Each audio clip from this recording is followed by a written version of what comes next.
राधे राधे, हरे कृष्ण। ओम श्री तुलसी नमः। तुलसी जी भगवान विष्णु की अत्यंत प्रिय हैं, इसलिए उन्हें हरि प्रिया भी कहते हैं। और देवउठान एकादशी के दिन तुलसी जी का विवाह शालिग्राम भगवान जी से किया जाता है। लेकिन जो भक्त इस दिन तुलसी जी का विवाह कराने में समर्थ नहीं है, उन्हें देवउठान एकादशी के दिन तुलसी माता की पूजा कैसे करनी है, ये आज की इस वीडियो में आप जानेंगे, इसलिए वीडियो को आप पूरा जरूर देखिएगा। एकादशी के दिन तुलसी जी में जल अर्पित नहीं किया जाता है, न ही तुलसी के पत्ते तोड़े जाते हैं और तुलसी जी को स्पर्श भी नहीं किया जाता है।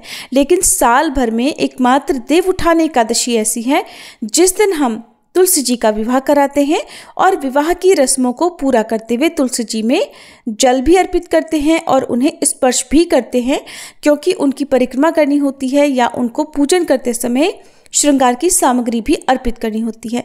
और इस दिन तुलसी जी को स्पर्श करने से कोई भी दोष नहीं लगता है।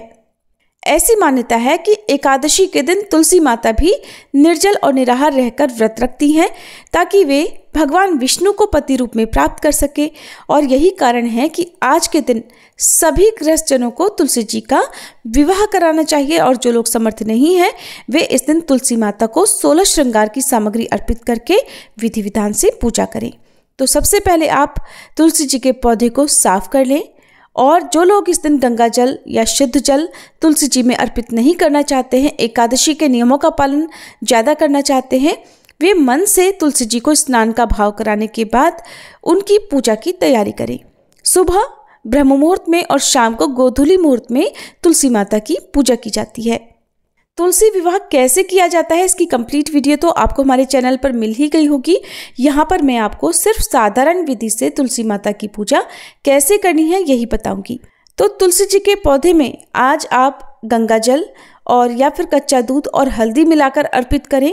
और इसके बाद तुलसी जी के पौधे का आप श्रृंगार करें। उन्हें सुबह पूजा कर रहे हैं तो सुबह के समय एक सुहागिन को जो श्रृंगार की सामग्री अर्पित की जाती है, जैसे चूड़ी, बिंदी, सिंदूर, मेहंदी, काजल, बिछिए, मंगलसूत्र आदि, लाल चुनरी आदि, वो सभी श्रृंगार की सामग्री आप उन्हें अर्पित करें। ताजे फूलों की माला अर्पित करें। और जो भी सामग्री अर्पित कर रहे हैं या तुलसी माता की पूजा कर रहे हैं, उस समय आप ओम श्री तुलसी नमः या फिर ओम श्री कृष्ण प्रिया नमः और हरि प्रियाय नमः, इन मंत्रों का, या ओम सुभद्राय नमः, ओम सुप्रभाय नमः, इन मंत्रों में से किसी भी मंत्र का जाप कर सकते हैं। फिर शुद्ध घी का या तिल के तेल का दीपक जलाकर तुलसी चालीसा का पाठ करें, तुलसी माता की कथा का श्रवण करें और सबसे अंत में कपूर जलाकर आरती उतारें और क्षमा याचना करें।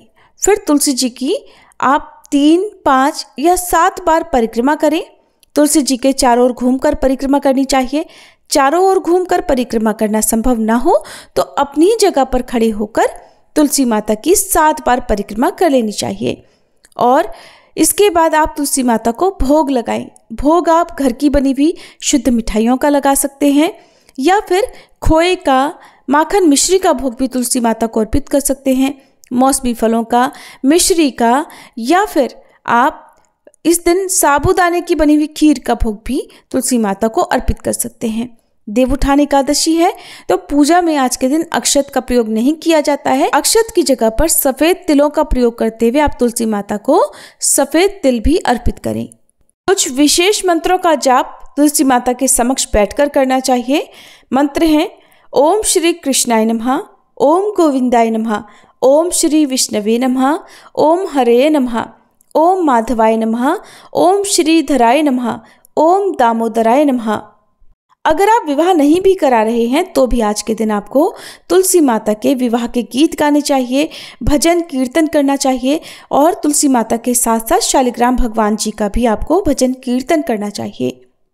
तुलसी माता की सच्चे मन से पूजा करने पर घर में स्थायी लक्ष्मी का वास होता है, संतानहीनों को संतान सुख मिलता है, दाम्पत्य जीवन में प्रेम बढ़ता है, घर से रोग, शोक, दरिद्रता और भय का नाश होता है।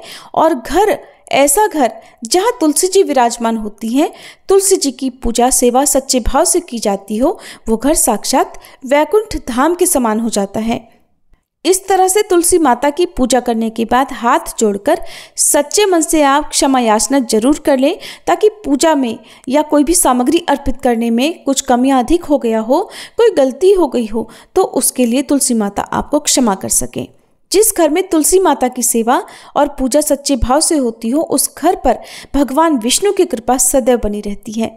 तो इस तरह से आप तुलसी जी की पूजा सेवा करें और प्रसाद रूप में सभी लोगों को बांटें। जो भोग आपने माता तुलसी को अर्पित किया है उसे प्रसाद रूप में स्वयं भी ग्रहण करें और सभी लोगों में बांटें।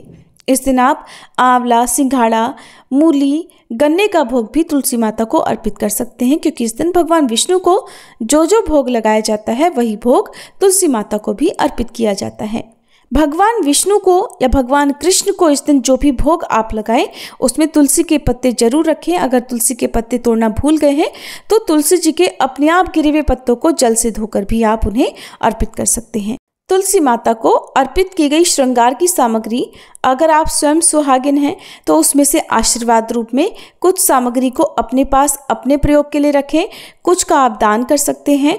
और अगर कुंवारी कन्याएं भी तुलसी माता की पूजा कर रही हैं तो आशीर्वाद रूप में चूड़ी, बिंदी या फिर अन्य मेहंदी जैसी चीज़ें या काजल आप अपने लिए आशीर्वाद रूप में रखकर उनका प्रयोग करें और बाकी का दान किसी निर्धन सुहागिन महिला को कर सकती हैं।